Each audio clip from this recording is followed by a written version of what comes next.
ನಮಸ್ತೆ ಸ್ನೇಹಿತರೆ, ಇವತ್ತು ನಾವು ಪ್ರಥಮ BA ಇತಿಹಾಸದಲ್ಲಿ ಪರೀಕ್ಷಾ ಅಭ್ಯಾಸವನ್ನು ಮಾಡ್ತಾ ಹೋಗುವ. ಬ್ಲಾಕ್ 1ರಲ್ಲಿ ಇತಿಹಾಸದ ಅಧ್ಯಯನದ ಪ್ರಾಮುಖ್ಯತೆಯನ್ನು ಓದ್ಕೊಳ್ಳಿ.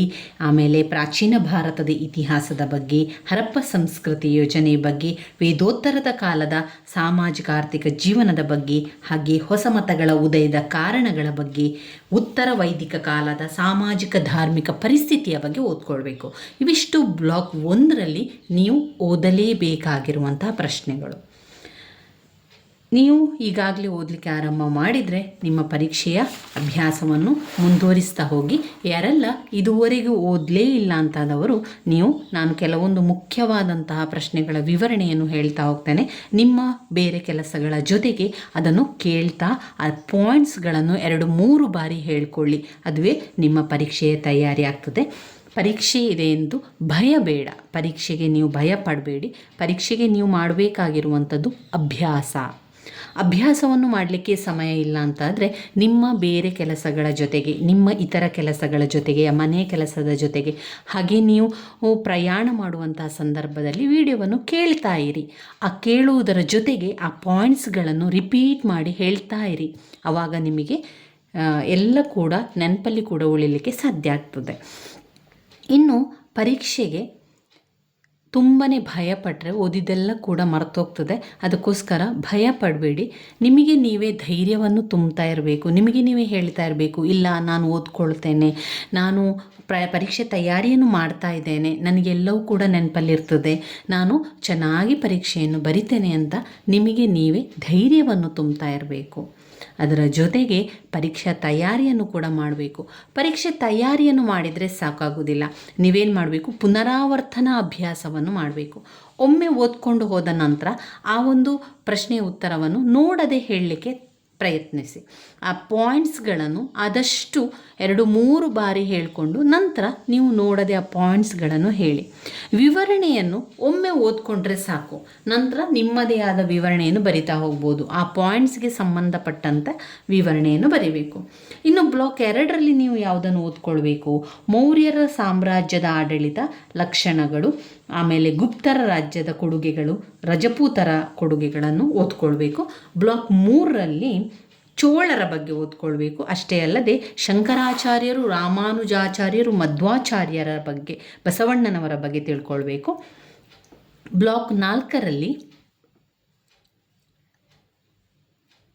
ಓದಬೇಕಾಗಿರುವಂತಹ ಪ್ರಶ್ನೆಗಳು: ಅಲ್ಲಾವುದ್ದೀನ್ ಖಿಲ್ಜಿಯ ಆಡಳಿತ ಸುಧಾರಣೆ, ಮಹಮ್ಮದ್ ಬಿನ್ ತುಗ್ಲಕ್ನ ಆಡಳಿತ ಸುಧಾರಣೆ, ಫಿರೋಜ್ ಶಾ ತುಗ್ಲಕ್ನ ಆಡಳಿತ ಸುಧಾರಣೆಗಳ ಬಗ್ಗೆ ಓದ್ಕೊಳ್ಬೇಕು. ಇವಿಷ್ಟು ತುಂಬಾ ಇಂಪಾರ್ಟೆಂಟ್ ಆಗಿರುವಂಥದ್ದು. ಅದರ ಜೊತೆಗೆ ಭಕ್ತಿ ಚಳುವಳಿ ಕೂಡ ಓದಬೇಕಾಗಿರುವಂತಹ ಪ್ರಶ್ನೆಗಳು.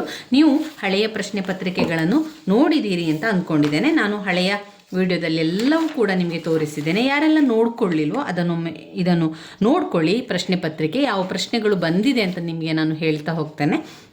ನೀವು ವಿಡಿಯೋವನ್ನು ಮಾತ್ರ ಕೇಳ್ತಾ ಇದ್ದೀರಿ ಅಂತ ಆದರೆ ನಾನು ಆ ಪ್ರಶ್ನೆಗಳನ್ನೆಲ್ಲ ಹೇಳ್ತಾ ಹೋಗ್ತೇನೆ, ಯಾವ ಪ್ರಶ್ನೆಗಳೆಲ್ಲ ಬಂದಿದೆ ಅಂತ. ಇದು 2022ರ ಹಳೆಯ ಪ್ರಶ್ನೆ ಪತ್ರಿಕೆ, ಇತಿಹಾಸ, ಪ್ರಥಮ ವರ್ಷ, ಪ್ರಥಮ BA ಇತಿಹಾಸ. ಇದರಲ್ಲಿ ವಿಭಾಗ A 5 ಅಂಕದ ಪ್ರಶ್ನೆಗಳು. ಋಗ್ವೇದದ ರಾಜಕೀಯ ವ್ಯವಸ್ಥೆ, ಹರ್ಷವರ್ಧನ, ರಾಮಾನುಜಾಚಾರ್ಯ, ನಯನಾರರು, ಇಬ್ರಾಹಿಂ ಲೋಧಿ, ಸೂಫಿ ಪಂಥ. ಈ 6 ಪ್ರಶ್ನೆಗಳಲ್ಲಿ ನಾವು 4ಕ್ಕೆ ಉತ್ತರವನ್ನು ಬರಿಬೇಕಾಗಿರುವಂಥದ್ದು. 5 ಅಂಕದ ಪ್ರಶ್ನೆಗೆ ಸಾಧಾರಣವಾಗಿ 1-1.5 ಪುಟದಷ್ಟು ನಿಮ್ಮ ಉತ್ತರ ಇರಲಿ. ಹಳೆಯ ಪ್ರಶ್ನೆ ಪತ್ರಿಕೆಗಳನ್ನು ಆದಷ್ಟು ನೋಡ್ತಾ ಅದರಲ್ಲಿ ಬಂದಿರುವಂತಹ ಪ್ರಶ್ನೆಗೆ ಉತ್ತರವನ್ನು ಕಲಿತುಕೊಳ್ಳಿ ಸ್ನೇಹಿತರೆ. ತುಂಬಾ ಸಹಾಯಕವಾಗುವಂಥದ್ದು ಹಳೆಯ ಪ್ರಶ್ನೆ ಪತ್ರಿಕೆ. ನೀವು ಗೂಗಲಲ್ಲಿ old question paper, KSOU old question papers ಅಂತ ಹಾಕಿದರೆ ಅದರಲ್ಲಿ ಸಿಗ್ತದೆ.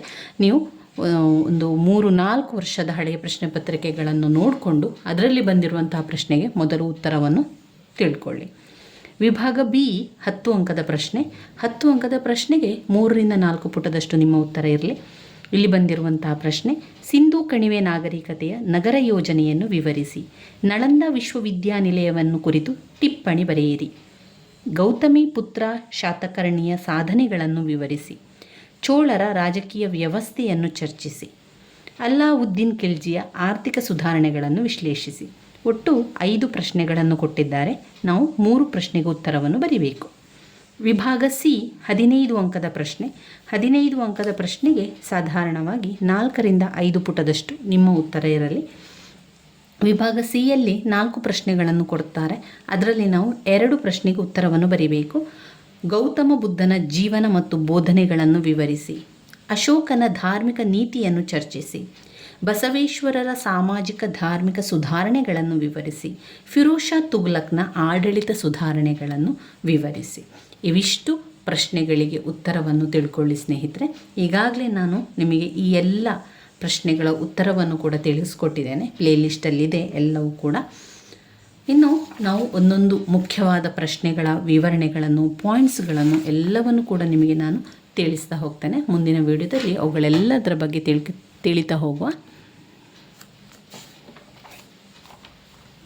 ನೀವು ಮೊದಲಿಗೆ ಓದ್ಕೊಳ್ಬೇಕಾಗಿರುವಂಥದ್ದು ಇತಿಹಾಸ ಅಧ್ಯಯನದ ಪ್ರಾಮುಖ್ಯತೆ. ವೆರಿ ಇಂಪಾರ್ಟೆಂಟ್ ಆಗಿರುವಂತಹ ಪ್ರಶ್ನೆಯಾಗಿದೆ ಅದು.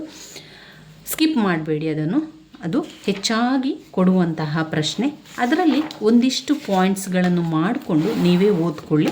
ಅದರಲ್ಲಿ ಅವರು ಪಾಯಿಂಟ್ಸ್ ರೀತಿಯಲ್ಲಿ ಕೊಡಲಿಲ್ಲ, ನಾವೇ ಪಾಯಿಂಟ್ಸ್ಗಳನ್ನು ಮಾಡಿಕೊಂಡು ಓದ್ತಾ ಹೋಗಬೇಕು. ಅದರ ಪಾಯಿಂಟ್ಸ್ಗಳನ್ನು ನಾನು ನಿಮಗೆ ಹೇಳ್ತಾ ಹೋಗ್ತೇನೆ. ಆ ಪಾಯಿಂಟ್ಸ್ಗಳನ್ನು ಹೇಳೋದರ ಜೊತೆಗೆ ನೀವು ಕೂಡ ರಿಪೀಟ್ ಮಾಡ್ತಾ ಹೋಗಬೇಕು. ಆವಾಗ ಅದು ನಮಗೆ ನೆನಪಲ್ಲಿ ಉಳಿತದೆ.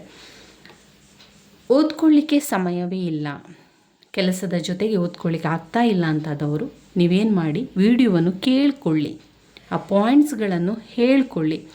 ಈಗ ನಿಮ್ಮ ಕೆಲಸದ ಜೊತೆಗೆ ವಿಡಿಯೋಗಳನ್ನು ಕೇಳ್ತಾ ಹೋಗ್ಬೋದು. ನಿಮ್ಮ ಮನೆ ಕೆಲಸಗಳ ಜೊತೆಗೆ ಅಥವಾ ಪ್ರಯಾಣ ಮಾಡಬೇಕಾದ್ರೆ ನೀವು ಕೆಲಸಕ್ಕೆ ಹೋಗುವಂಥ ಸಮಯವನ್ನು, ಆ ಪ್ರಯಾಣದ ಸಮಯವನ್ನು ವಿಡಿಯೋವನ್ನು ಕೇಳಿಕೊಳ್ಳಿ.